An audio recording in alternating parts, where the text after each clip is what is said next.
Sestdienas vakars bija gada svarīgākā diena visiem fiziķiem un eksperimentētājiem. Latvenergo skolēnu konkursa eksperiments lielais fināls pulcēja Latvijas erudītākos 8. un 9. klašu skolēnus.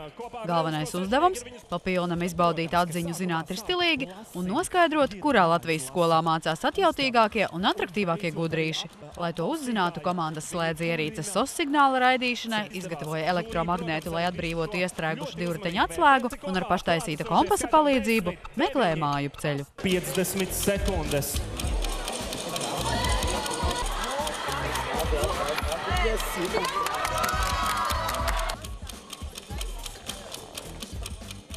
Viens no āķīgākajiem un interesantākajiem uzdevumiem bija robotu programmēšana un īstas cīņas sumo robotu ringā.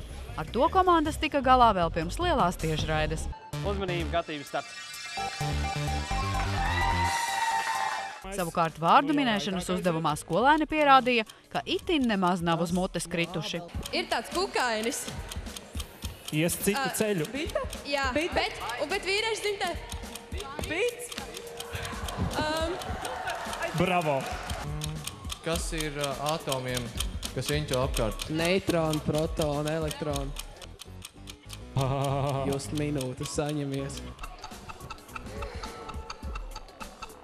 Līdz superfinālam tika 3 – Rīga, Rīgas reģions un Kurzeme. Brīdī, kad beidzot tika nosaukts uzvarētājs, nervi visiem bija uzvilkti kā stīgas. Un tā, 3. un 2. vieta. 3. un 2. vieta. Rīgas reģions un Rīga. Un uzvarētājs ir Kurzeme! Viņi dosies brīnišķīgā ceļojumā uz Bulgāriju.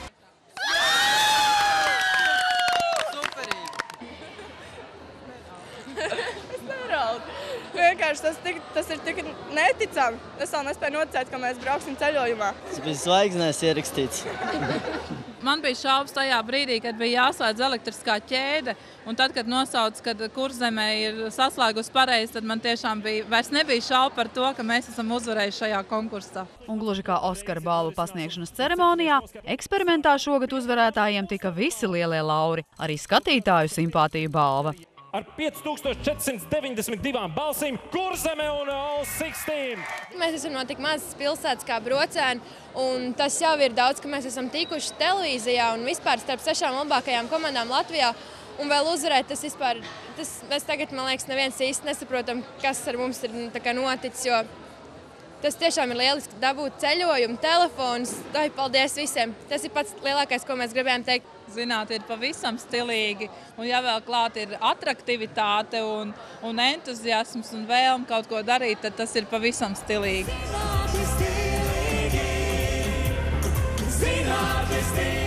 Ilva Everta, Renārs Muskars, Labvakar Latvija!